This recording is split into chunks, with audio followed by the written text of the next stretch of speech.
Olá, bom dia.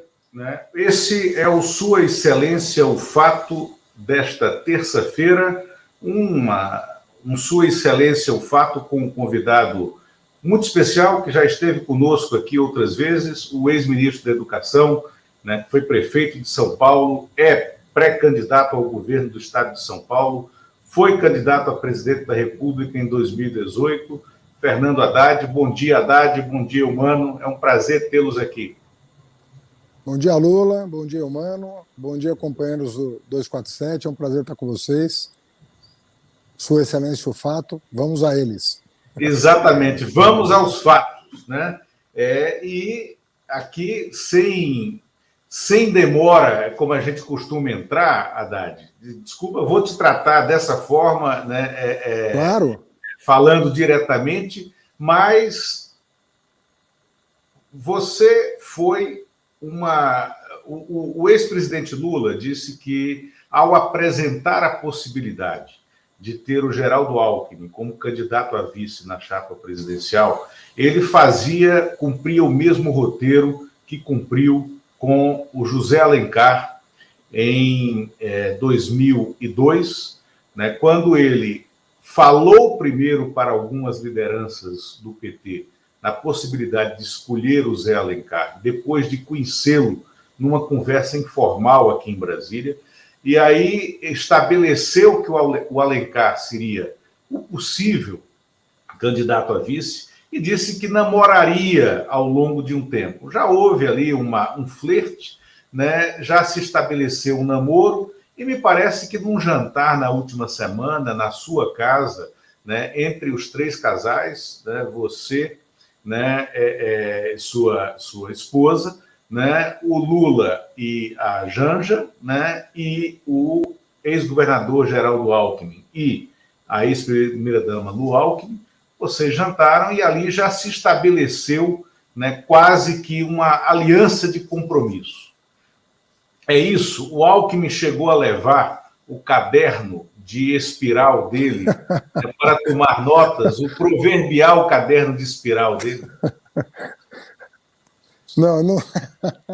Não trouxe o caderno, não, porque foi, na verdade, um jantar de aproximação. Evidentemente que nós conversamos sobre a situação do país, e conversamos sobre o Brasil inteiro. Nós fizemos um escrutínio, quase estado por estado, para saber como a gente poder empurrar o trem do progressismo, o trem da retomada do emprego, da retomada das oportunidades, da educação que está destroçada no país, do meio ambiente, da cultura, e a gente ficou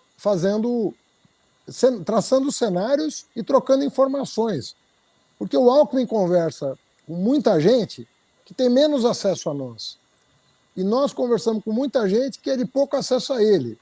Então é uma troca de informações muito importante para o Lula ter o mapa de todo o país. Eu acho que é uma ação... Estava se fazendo muito terrorismo, Lula?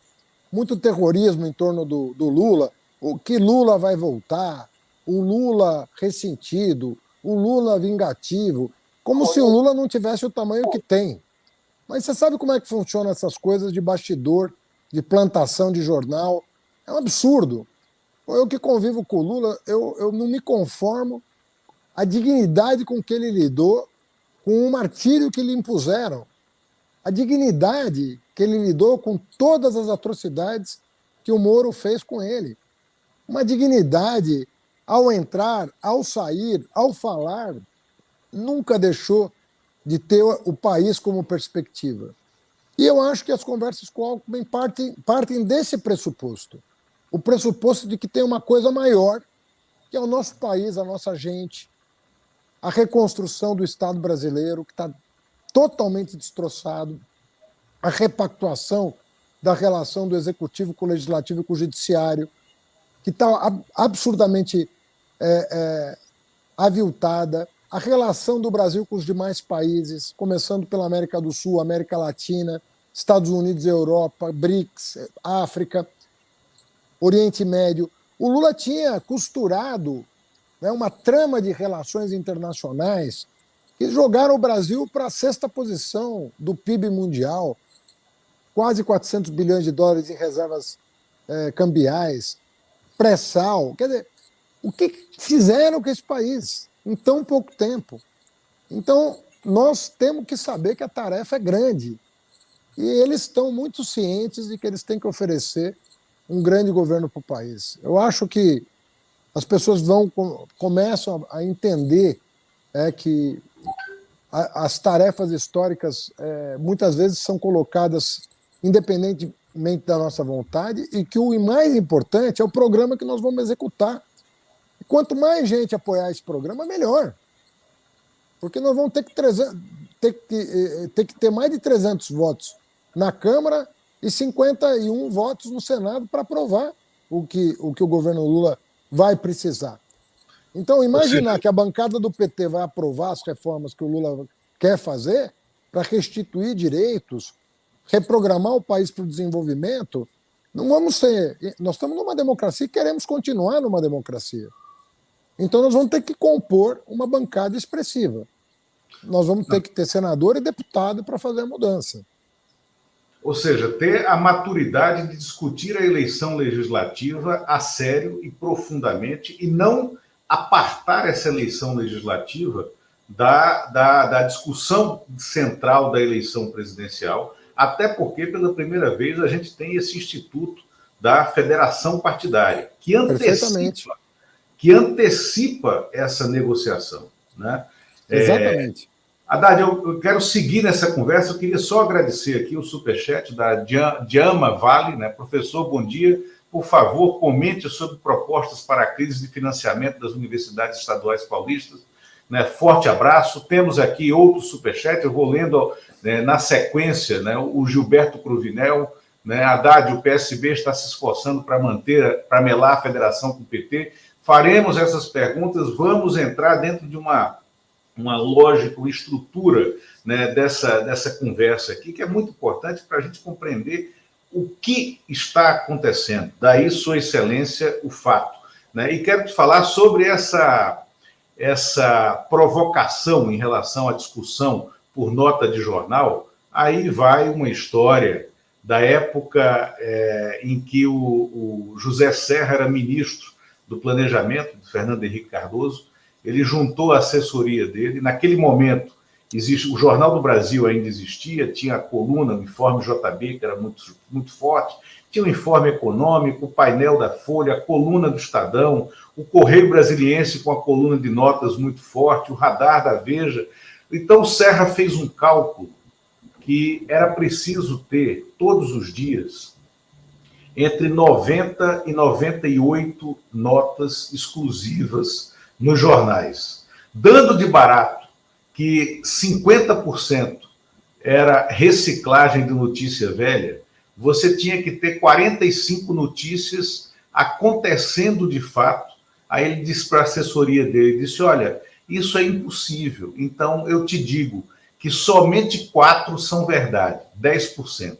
O resto é invenção. O resto é uma tentativa de forçar a barra. Então, fazer esse diálogo por meio de coluna de jornal, de fato, é difícil. Né? É um desafio para vocês que trabalham do lado de cada política. Eumano.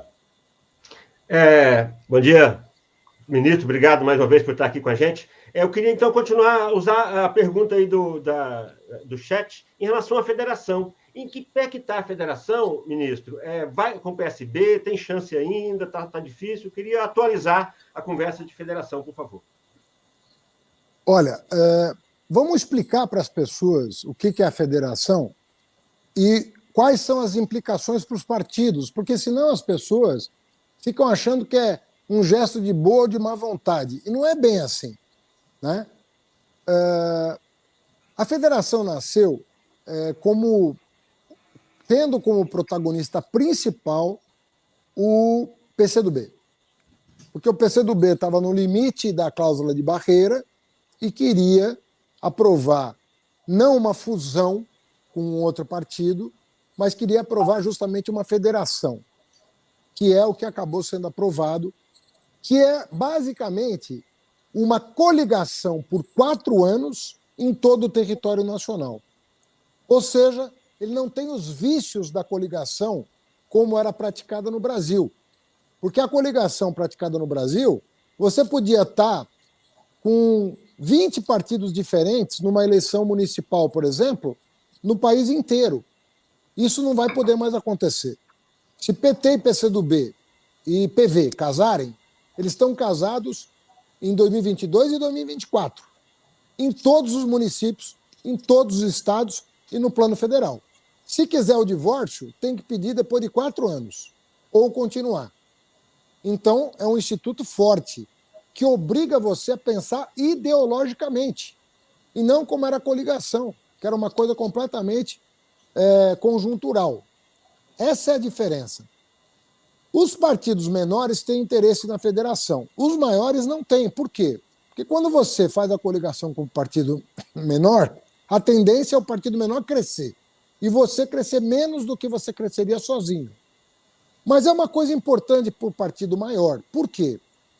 É melhor crescer com aliados, crescer menos com aliados, do que crescer mais sozinho. Essa é a tese da federação.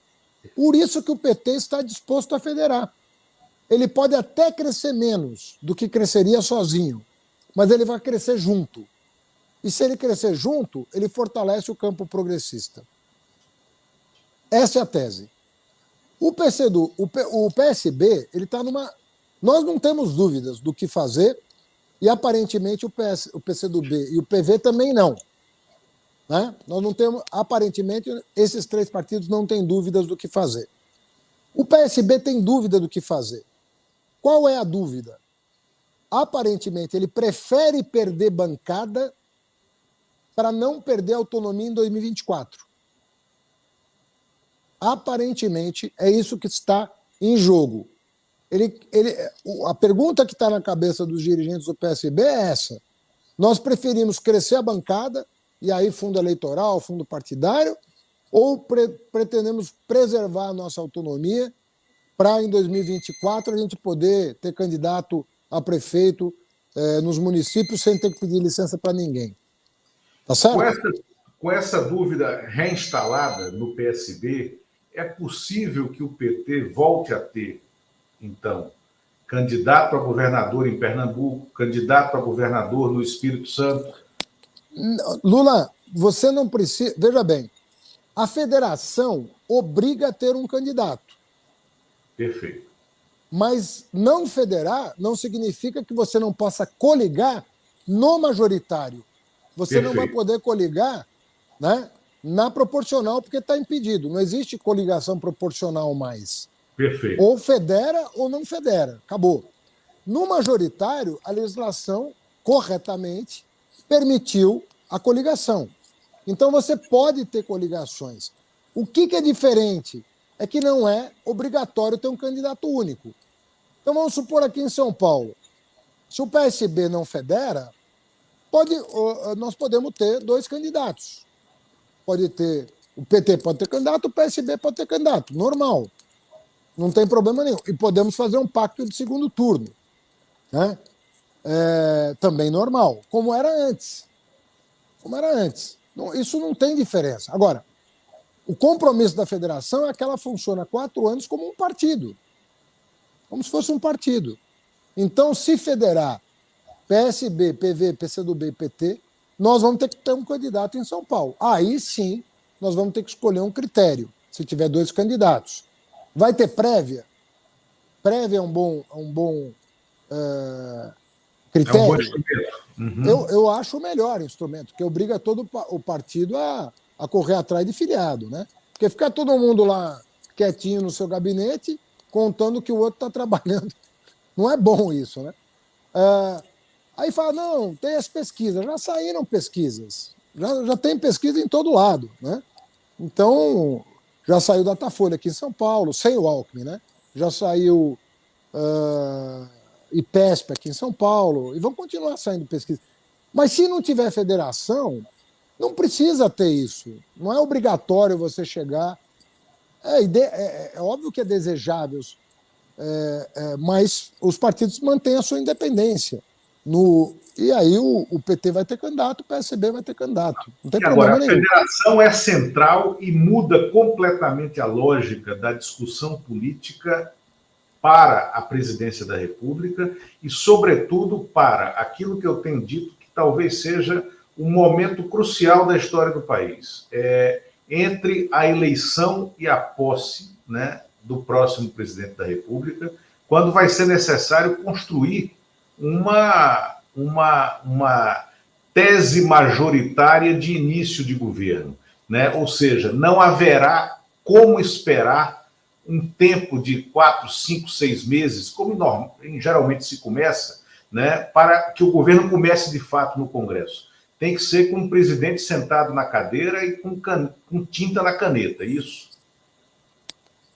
É isso, Lula. O problema todo é que, às vezes, a gente quer viver numa democracia. Né? Eu sempre parto desse pressuposto. Nós queremos viver numa democracia em liberdade. A federação ela ajuda a evitar golpe, ela ajuda a você dar sustentabilidade para o vencedor das eleições, ela estabiliza as instituições. Então, o Lula pode passar para o segundo turno e ganhar, pode ganhar no primeiro turno. O que isso significa? Significa muita coisa, mas ele vai ter que compor maioria. Depois ele vai ter o Congresso para lidar, Câmara e Senado, ele vai ter emendas constitucionais para aprovar, ele vai ter muita coisa para fazer, ele tem um país a reconstruir. Um país a reconstruir não é pouca coisa. Nós temos que compreender a dinâmica da democracia e, como a gente é mais progressista do que os governos são, a gente tem que trabalhar como militante, como cidadão, para eleger deputados e senadores cada vez mais sintonizados com a modernidade. Porque se a gente tiver um Congresso atrasado, por mais avançado que seja o governo, ele vai ser restringido pela ação do Legislativo. Então nós precisamos efetivamente compreender que é uma eleição, tem o primeiro, o segundo e o terceiro turno. E nós precisamos compreender que nós precisamos fazer bancada. Nós precisamos fazer bancada. O PSOL precisa ter bancada, o PT precisa ter bancada, o PCdoB precisa ter bancada, o PSB precisa ter bancada progressista, que nem todo deputado dos partidos de centro são progressistas. A gente sabe que tem infiltrados bolsonaristas em alguns partidos. E por aí a coisa anda, entendeu? Ministro, eu queria uma análise sua, pegar 3 momentos do PT e fazer uma análise de conjuntura para entender o movimento que o PT faz hoje. 1985, o PT não fez parte da frente contra a ditadura que elegeu o Tancredo Neves. 2002, o PT faz uma ampla aliança, Brasil, país de todos, e elege o Lula presidente. Mas uma eleição que não tinha o PSDB, nem de setores do PSDB, por exemplo. Havia a social-democracia, digamos, estava rachada.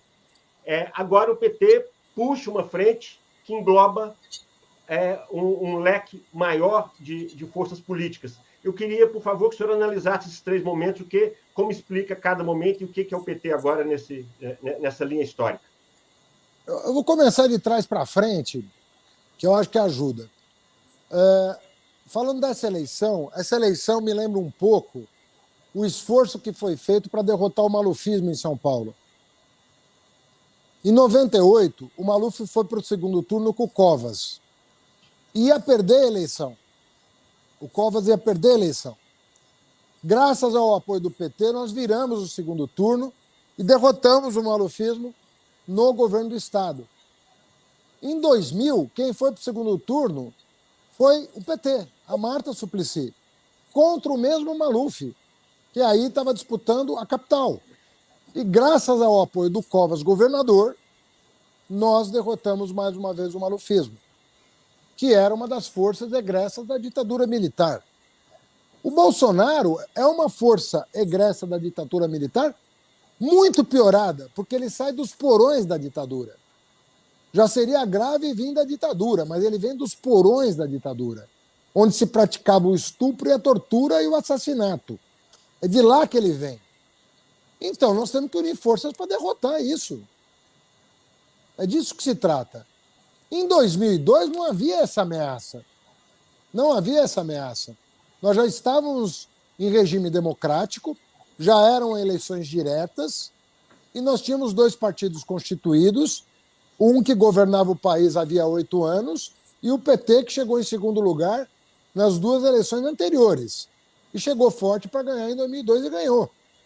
Em 85, a eleição era indireta. Não era eleição direta, e as diretas já foi um movimento traído. Ele foi traído no Congresso Nacional. Nós mobilizamos a sociedade toda e traidores derrotaram a emenda Dante de Oliveira e para fazer um pacto por cima no colégio eleitoral. Tanto é verdade que os candidatos que eram favoritos naquela eleição, se ela fosse direta, segundo as pesquisas, não tinham a menor chance no colégio eleitoral de competir. Então foi uma demarcação de campo importante que o PT fez naquela época, denunciando a traição, né, dos deputados que derrotaram a emenda Dante de Oliveira, chamada Dante de Oliveira, que era a emenda das diretas já. Então é assim que eu vejo. Eu acho que hoje nós estamos numa situação parecida com 98 e 2000. As forças democráticas tendo que derrotar a extrema-direita egressa da ditadura militar. Que renasceu aí com o Bolsonaro, né? Não, e em 98, a briga, o PT estava em terceiro lugar na eleição estadual em São Paulo, e foi uma guerra figadal ali para passar para o segundo turno. Quando, enfim, Covas passa para o segundo turno contra o Maluf, o PT dá o apoio, né, que era fundamental naquele momento, né, para o segundo turno, em que, enfim, o Covas vence, com o governo Fernando Henrique dividido, né? O Fernando Henrique, presidente da República, reeleito, não vai a São Paulo no segundo turno, ou não permanece em São Paulo, não declara diretamente o apoio dele ao Mário Covas. O Covas se ressentiu muito disso, e o PT foi fundamental no palanque do PSDB naquele momento. Claro. E a situação se inverteu em 2000, quando a Marta, foi isso que você falou, a Marta Suplicy, então no PT, passa para o segundo turno, e o Covas, governador de São Paulo, né, dá o apoio que é fundamental para a derrota do malufismo, né, no segundo turno, na eleição de 2000. Agora, estão vindo aqui para São Paulo.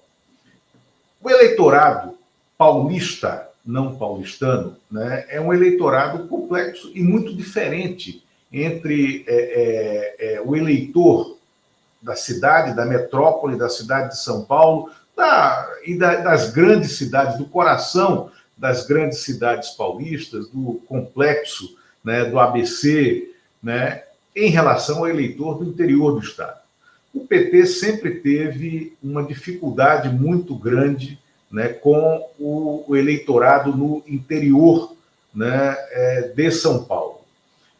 Hoje, essa ala conservadora, no momento, na fotografia atual dos antagonistas, né, está dividido entre um candidato explicitamente bolsonarista, né, que seria o ainda ministro Tarcísio Freitas, né, o vice-governador, que deve ser candidato sentado na cadeira, né, de governador, Rodrigo Garcia, que tem base, né, no interior de São Paulo, que tem base junto ao pessoal do agronegócio, e ainda um candidato dessa ala conservadora urbana, que é esse candidato ligado ao MBL, né, a um movimento que nasceu e se nutriu, né,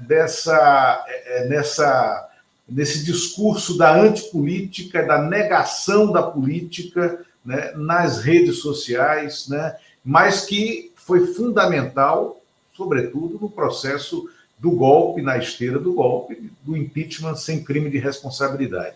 Como é que o PT pretende conquistar, né, apoio, base política nesse interior e mostrar que o PT hoje consegue agregar os anseios dessa ala da sociedade paulista?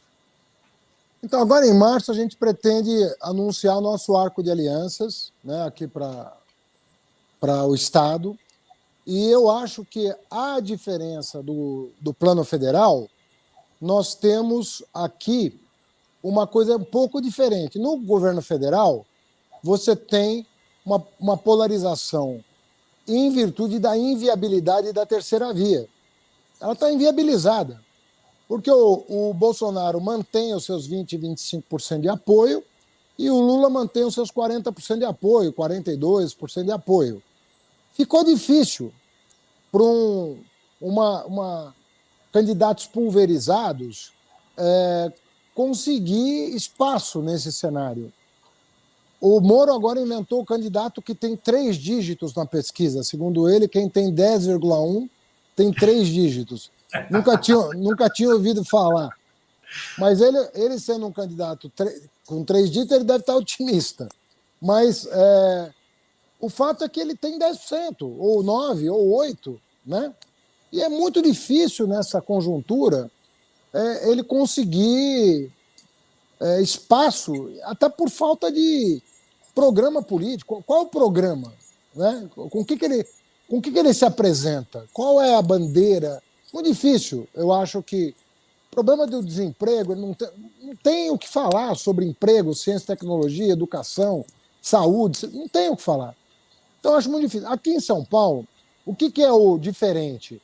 É que o diferente é que, pela primeira vez, a direita e a extrema-direita vão disputar uma vaga no segundo turno. Percebe? Sim. Então, eu acho que o candidato Dória e o candidato Bolsonaro, eles são pouco conhecidos e vão disputar entre si uma vaga no segundo turno. Essa pulverização na direita, ela é novidade e ela pode impor um segundo turno completamente diferente. Completamente diferente. Né? Em primeiro lugar, que o PT nunca largou com um patamar de intenção de voto na casa de 20%. Nunca. No caso da Datafolha, deu 28%. Né? Nunca largou com isso. O PT sempre largou de um dígito e um dígito baixo. Largava de 3%, de 5%, de 6%. Hoje o PT larga pelo Datafolha 28%. O que significa dizer que a direita vai crescer, né? Tanto a direita ligada ao governo do Estado quanto a direita ligada ao governo federal, mas elas vão ter que disputar esse espaço para ver quem vai para o segundo turno. Então, eu acho que a situação é inédita e isso pode representar que as forças democráticas podem estar unidas no segundo turno e, finalmente, vencer a eleição.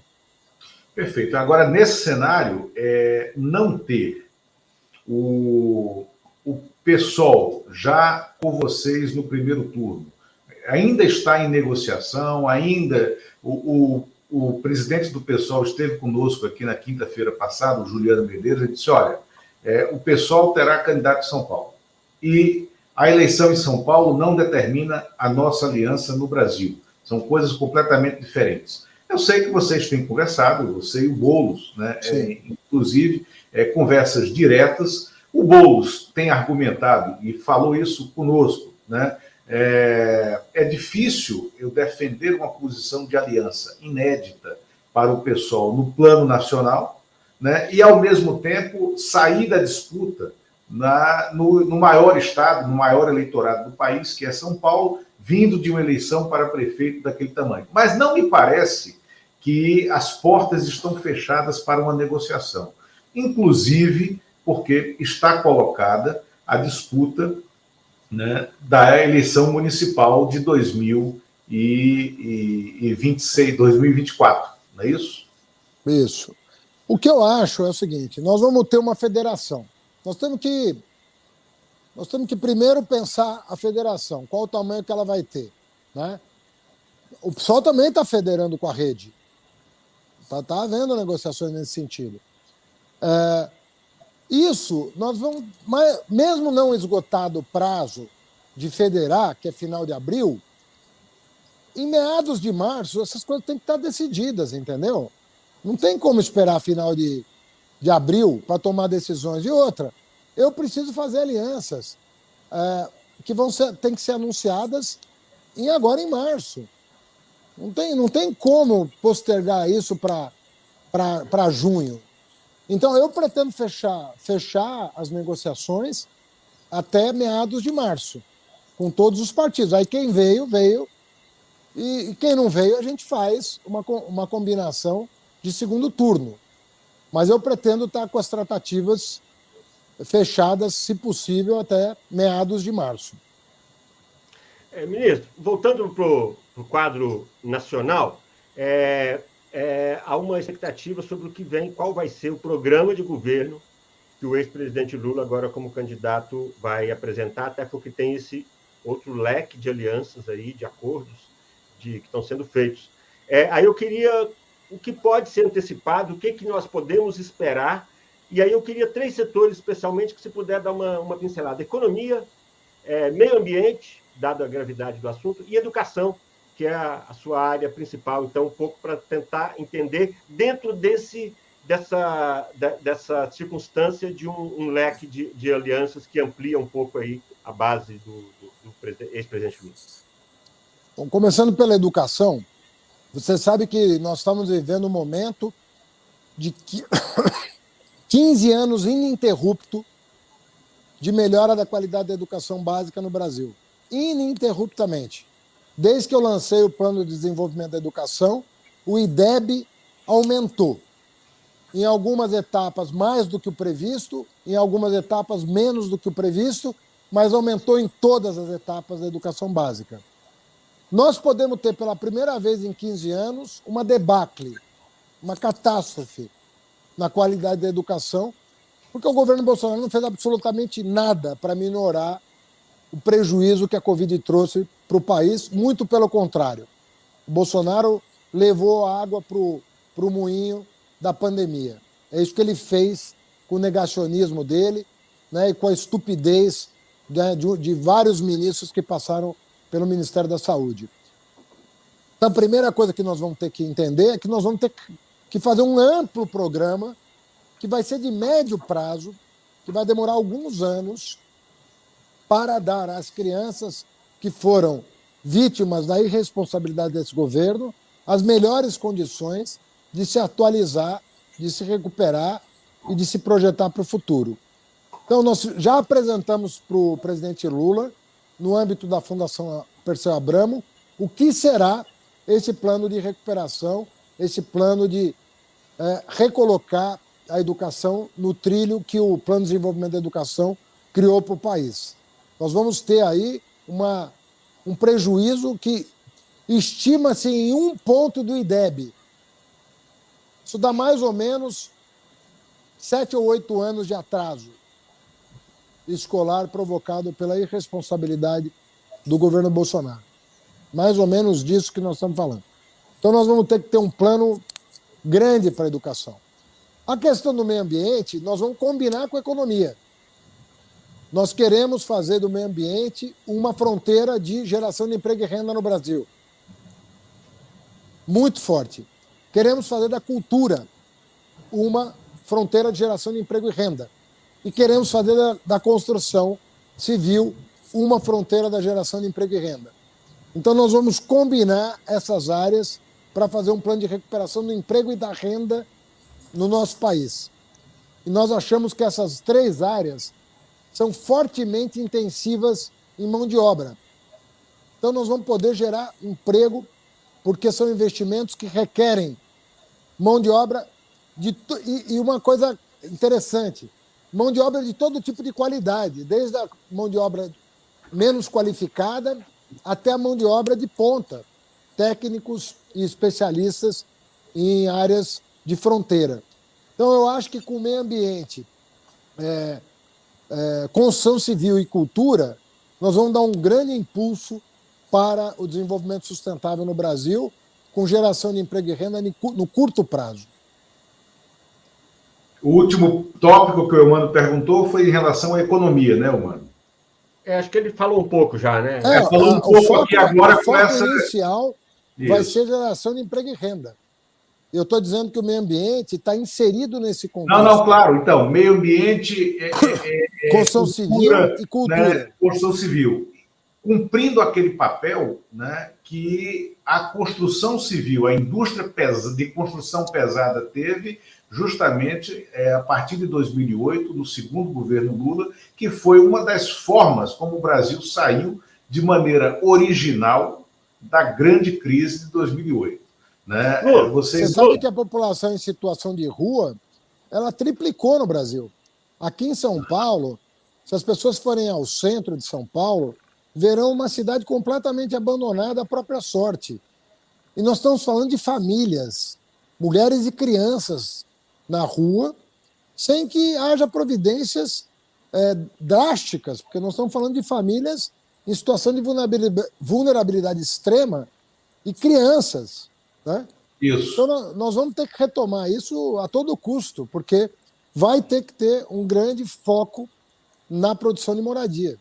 Isso. Mano, isso me chamou a atenção aí em São Paulo, é que hoje você não tem um morador de rua solitário e isolado. Você tem casas que foram desmontadas e que estão nas ruas, pessoas que estão ali com os colchões, com cômodas, às vezes com fogão, até com geladeira, e as famílias morando na rua, embaixo de uma árvore, ou de uma tenda mal colocada. E não é só na cidade de São Paulo. Eu conheço algumas pessoas que moram no interior, sobretudo um empresário, né, que se mudou na pandemia de São Paulo para Taubaté, montou o núcleo pessoal dele em Taubaté e que se espantou profundamente com a pobreza, com a miséria e com os sem-teto na cidade de Taubaté.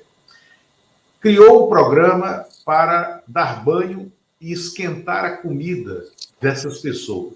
Está evoluindo isso para a construção de uma clínica. Né? Esse é um problema que vocês vão enfrentar, não só aí em São Paulo, mas em todo o país, também do desmonte da rede de proteção social, do desmonte da rede e da proteção ao trabalhador, que a carteira de trabalho concedia, porque o desmonte da reforma trabalhista é algo muito chocante para quem se acostumou com uma estrutura de país, ou seja, isso não vem só do governo Bolsonaro. Isso começou, eram as premissas iniciais do período do Temer. Esse é um país diferente. Vocês estão prontos para encarar esse país com essa nova agenda, a agenda de um Brasil desconstruído? Porque algo tem que ser devolvido nessa rede de proteção social, nessa rede de proteção do trabalho, do emprego e da carteira de trabalho como algo que tem que ser usado em benefício do trabalhador. De que forma fazer isso sem queimar as pontes de diálogo com esse centro, essa centro-direita, né? Essas pontes que vocês têm construído agora? Ô Lula, eu acho o seguinte, em primeiro lugar, o Lula vem de 8 anos de experiência como maior presidente da história do país e um dos maiores estadistas vivos. O Lula é recebido como chefe de Estado. O Lula recebeu em Curitiba mais personalidades em 580 dias do que o Bolsonaro em 3 anos no Palácio do Planalto. Essa é a real. Em 580 dias em Curitiba, o Lula recebeu gente mais importante do que no governo inteiro do Bolsonaro. Então nós estamos falando de uma personalidade que pode catalisar um processo. Aquilo que levaria 5 anos para acontecer, o Lula pode fazer acontecer em 3, pode fazer acontecer em 2, porque o choque de credibilidade que ele traz para os nossos parceiros internacionais é um choque imediato. O investidor estrangeiro já está dizendo que o ano que vem volta para o Brasil. Já está prevendo a vitória do Lula e já está dizendo que volta para o Brasil para gerar emprego e renda. Então, eu acredito que nós vamos ter um alento com a eleição do Lula e a nossa... eu espero que a gente aproveite a chamada lua de mel, que vai vir recurso e tal, para fazer as mudanças estruturais necessárias para que isso tenha sustentabilidade no tempo. O Lula tem toda... Aliás, o Lula é a única pessoa que tem condição de fazer isso em pouco tempo. Não existe outro brasileiro capaz de passar essa credibilidade para o mundo no tempo que o Lula consegue fazer. Qualquer outro... O Bolsonaro nem vou dizer, porque o Bolsonaro está totalmente queimado no mundo. Mas qualquer outra pessoa no lugar do Lula levaria tempo para se apresentar, para falar... O Macron ia falar, quem é esse cara? O Biden ia falar, quem é esse cara? O Schultz ia falar, quem é esse cara? O Lula todo mundo conhece. Todo mundo sabe como governa, todo mundo sabe que é um democrata, todo mundo sabe que é responsável, que sabe tocar a economia, que sabe gerar emprego, todo mundo sabe que é um amigo do meio ambiente, todo mundo sabe que é um amigo dos direitos humanos, que não tem intolerância, não tem perseguição. Então, esse choque é que vai fazer diferença. A volta do Lula é extremamente importante. Aproveitar que você falou aí no meio ambiente, amigo do meio ambiente, nas campanhas, principalmente na campanha de 2014, ficou um ressentimento por parte da ex-ministra, ex-petista, Marina Silva, com larga trajetória na esquerda, e devido à campanha pesada, na época comandada pelo João Santana, hoje marqueteiro do Ciro Gomes, ficou um ressentimento, ficou uma dificuldade um pouco maior, aparentemente, nessa aproximação. Eu queria a sua opinião sobre isso, saber como é conduzido, se há uma intenção de reaproximar a ex-ministra Marina, o partido dela, Rede, mesmo que não seja uma federação. Que tipo de aproximação está havendo, se é que está havendo, e qual a sua opinião sobre esse afastamento que aconteceu? Olha, Mano, em primeiro lugar, eu quero te dizer o seguinte, o que eu vou falar não tem nada a ver com o sentimento que a Marina tem, que é esse sentimento só ela conhece.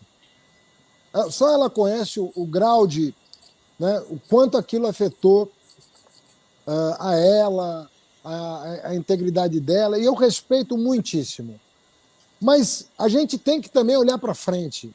Eu não estou pedindo para ela esquecer nada, relevar nada, mas vejo gestos que o presidente Lula está fazendo em relação a muita gente que estava até outro dia falando cobras e lagartos dele, até que o Supremo julgou as causas dele, confirmou aquilo que ele vinha dizendo desde o início daqueles processos.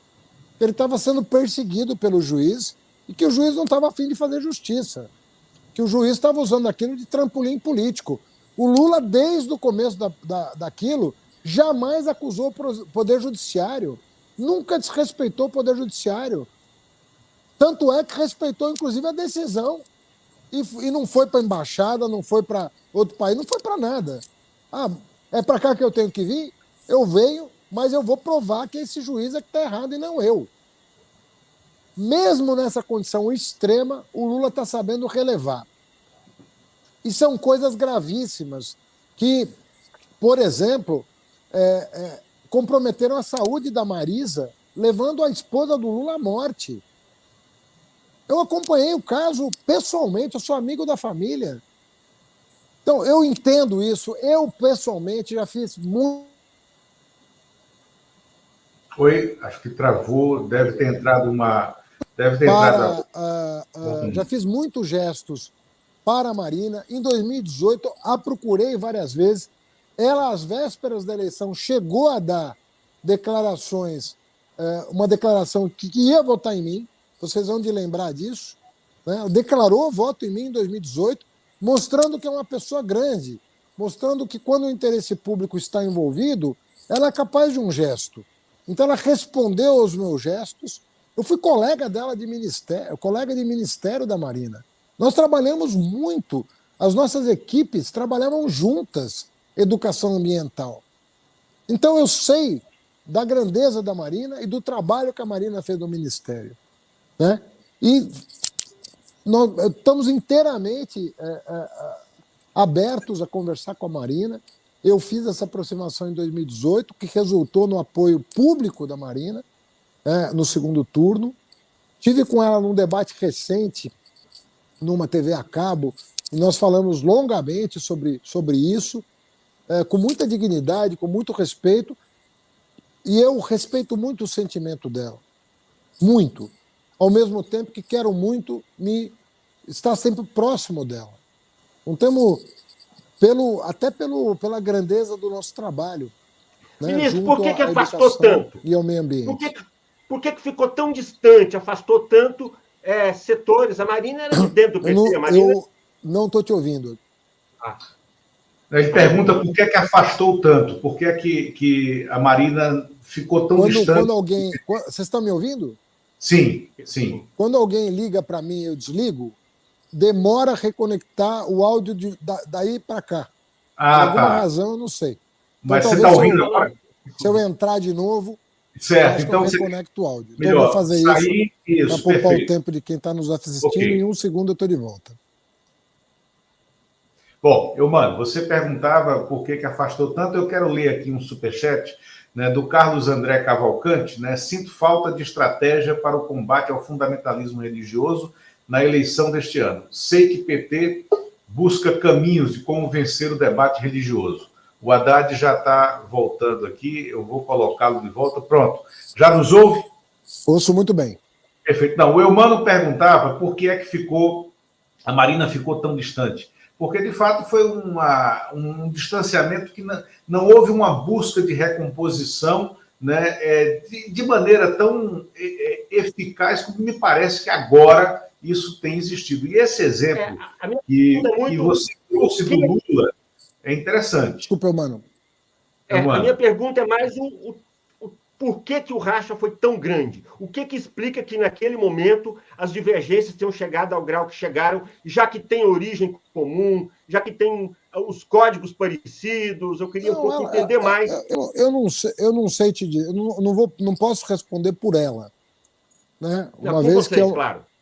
É uma coisa que hoje tem mais a ver com o sentimento dela, que a gente tem que respeitar, do que com qualquer problema no PT, pelo contrário. Né? E ela tem insistido muito nessa coisa do trabalho do João Santana, que hoje está com o Ciro. Né? E ela fez questão de dizer, na última entrevista que eu li dela, que a presença dele na campanha do Ciro até era uma dificuldade de aproximá-los. Então, eu acho que reside nisso. Eu tô aqui falando aquilo que eu leio em jornal. Eu não sei te dizer. E eu não posso responder por ela. O que eu posso te dizer é o seguinte: eu, pessoalmente, fiz todos os gestos em relação à Marina e consegui obter uma coisa importante para mim naquela época, que foi o apoio público dela no segundo turno à minha candidatura. Então, isso demonstra que eu acho que os gestos que eu fiz fizeram ela refletir que ali a causa era muito maior e que eu não fazia parte do que quer que seja que pudesse ter magoado, ofendido a Marina, que é uma pessoa com quem eu trabalhei anos a fio. E nossas equipes, não foi isso. Eu estou falando de equipes que depois, teve gente que trabalhava comigo que foi para a rede. Gente do MEC, que se filiou à rede. Tamanha a integração das nossas equipes. Era um trabalho muito parceiro e lindíssimo. Quero te dizer isso. Lindíssimo. Foi o menor desmatamento da história do Brasil. Da história recente do Brasil, a menor taxa de desmatamento. Nós estávamos conseguindo superar obstáculos incríveis na área do meio ambiente, graças à presença dela e à sensibilidade do governo. Agora, deixa eu te fazer uma pergunta sobre instituições. Você disputou uma eleição assimétrica contra o Bolsonaro. Nessa eleição assimétrica, as instituições não cumpriram de maneira correta o seu papel, e aqui, claramente, a Justiça Eleitoral falhou durante o processo. O Supremo não se fala, né? O Poder Judiciário como um todo levou a essa assimetria de 2018, mas o Tribunal Superior Eleitoral ele foi conivente com propagação de discurso de ódio, com propagação de mentiras pelas redes sociais. Né? Você acha que de lá para cá a gente amadureceu? Há esperança de que esse ano a campanha seja diferente? As instituições estão se posicionando da maneira como deveriam. Hoje de manhã, né, para a TV do site Metrópolis. O ministro Luiz Roberto Barroso deu uma entrevista dizendo que o Bolsonaro será obrigado a aceitar o resultado da eleição.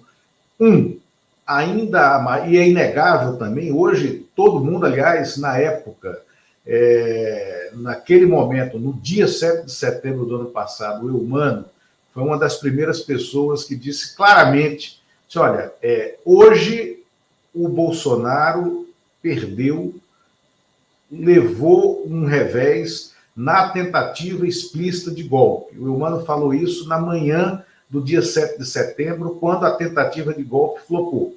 E hoje já está muito claro que ali foi um golpe tentado e não consumado. O país tem... Você acha que as instituições nacionais têm noção do que viveremos nesse período entre resultado da eleição e posse de um novo governo, não sendo o Bolsonaro o eleito, e tudo leva a crer que não será, por essa construção que o Lula, que a esquerda tem feito, e que se reflete nas pesquisas de opinião, ainda temos risco no país de não ter eleição, risco de um golpe, risco de uma ruptura institucional? Olha, eu acho que sempre haverá risco enquanto o Bolsonaro tiver a caneta na mão, sempre haverá risco. Porque ele luta com armas que nenhum democrata ousaria utilizar. Nenhum democrata ousaria utilizar os expedientes que a extrema-direita usou na eleição de 2018. E eu dou o benefício da dúvida de que os tribunais estavam rendidos, sem sequer tecnologia para conseguir deter a força das fake news, que foram um fator decisivo na vitória do Bolsonaro. Decisivo, que foi a máquina de fake news. Essa máquina não foi desmontada. Ela foi limitada no que diz respeito ao ataque ao Supremo. Abriu-se um inquérito, algumas pessoas foram presas e o ataque institucional arrefeceu. O Roberto Jefferson foi preso, aquela Sarah Winter foi presa, várias pessoas foram presas, aquilo foi perdendo vigor. O Supremo soube se defender, e tinha que se defender. Muita gente criticou a atitude do Supremo, eu aplaudo. Uma instituição que se preze, um poder da República que se preze, tem que saber se defender. São 3 poderes, legislativo, judiciário e executivo. Tem que saber se defender. Sabe? E o Supremo estava sob ataque, e não podia aceitar aquilo. Agora, as eleições eu diria que é um desafio pelo qual as instituições ainda não passaram com louvor. Muito pelo contrário. Foi um desastre o controle da ação bolsonarista nas redes sociais em 2018. Completo desastre. Eles queriam ter ganho no primeiro turno, como a militância nossa é muito forte, forçou o segundo turno e quase vira a eleição. Quase vira a eleição. Mais 2 semanas a gente virava a eleição. Mais 1 semana virava a eleição. Porque a gente deteve a máquina de fake news. O Bolsonaro não vive sem fake news. Não existe bolsonarismo sem fake news. Ontem nós vimos uma espécie de corolário do bolsonarismo é mentir. Ele vive da mentira. Ontem nós vimos. Ele mente todo dia. São 7 mentiras por dia que as agências que checam o discurso dele apuram. 6,9. 7 mentiras por dia. Todo dia. E deve ter uma 7 é conta de mentiroso mesmo, né, às quintas-feiras, quando tem aquela coisa horrível que é a live dele. Que ali é uma perdição. Fazer uma brincadeira aí. Agora, não é fácil lidar com um presidente que mente todo dia. Não é fácil. Isso. Não, ele ontem tentou, mais uma vez, ele criou um vídeo maluco, que ele disse que só viu ontem, daquela entrevista em que ele aparece totalmente lúcido, depois de uma cirurgia de mais de 5 horas, depois de uma anestesia geral, e fazendo um discurso de campanha. é inacreditável, mas é também a expressão do desespero, né, Haddad? Ele vai apelar. Não tem, isso tudo é parte... Mas as nossas instituições estão melhores hoje do que estavam há 4 anos? Eu acho que, tecnicamente falando, elas estão mais aparelhadas hoje, elas conhecem melhor os dispositivos que estão à disposição dos não-democratas, ela conhece melhor. Por exemplo, outro dia eu vi uma entrevista do Barroso dizendo que se o Telegram não se adaptar às regras nacionais, ele pode sair do ar. O que isso quer dizer? Isso quer dizer que ele tem a informação técnica de como tirar o Telegram do ar. O TSE não tinha essa informação em 2018. O TSE não saberia como tirar do ar esses mecanismos. Hoje o TSE tem equipes técnicas que dão o caminho das pedras, se alguma atitude drástica tiver que ser tomada. Porque ninguém quer tirar nada do ar. O melhor é quando a livre circulação de informações. Mas quando você tem uma máquina de fake news que utiliza deliberadamente um instrumento que não se sujeita às regras nacionais, você tem que pensar qual que é o mal maior. E o mal maior é você vilipendiar a democracia porque uma ferramenta qualquer permite a manipulação da opinião pública. Essa que é a questão. E não é simples a tomada de decisão em relação a isso.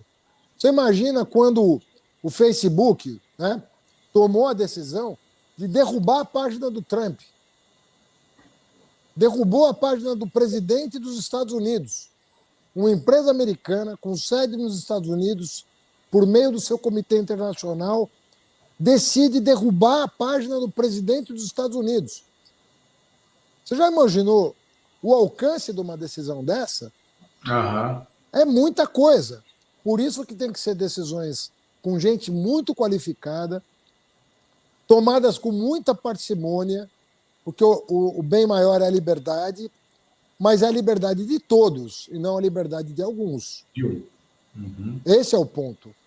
Nós temos que garantir a soberania popular, ou seja, a liberdade de todos. E quando um grupo usa da liberdade, um grupo pequeno usa da liberdade para colocar em risco a liberdade do todo, você tem que tomar alguma providência.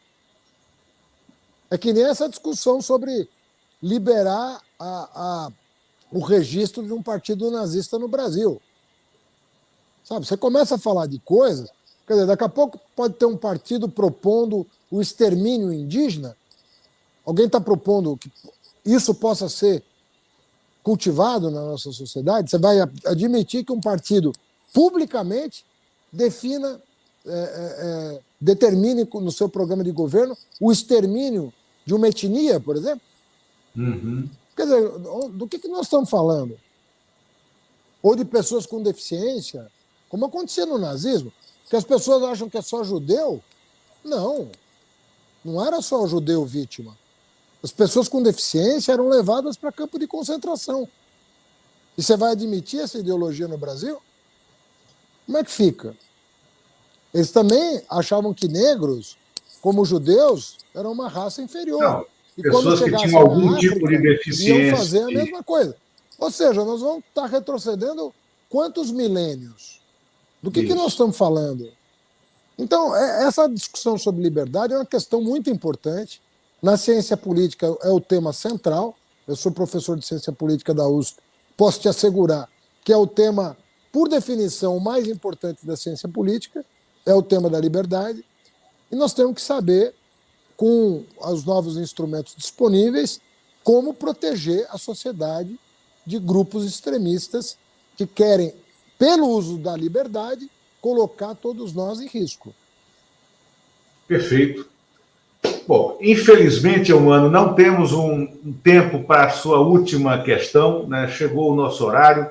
Quem está conosco, numa audiência altíssima, né? Siga já, quando encerrarmos aqui, para o Giro das 11 com o Mauro Lopes, né? Que fica aqui na TV 247, né? E Haddad, você, nessa entrevista aqui, que a gente conseguiu conversar sobre diversos assuntos, muito obrigado, né, aprofundar vários outros e mostrou esse espírito aberto, que, aliás, né, está descrito no livro Lula, do Fernando Moraes, quando ele descreve o primeiro encontro que o Lula teve com você, ainda não era ministro da Educação, né, um encontro técnico, uma reunião técnica, quando o Lula disse, chama lá, né, aquele Fernando Haddad, que tem cara de tucano, que tem jeito de tucano, que fala como tucano, né, mas que é nosso, né, que não é tucano.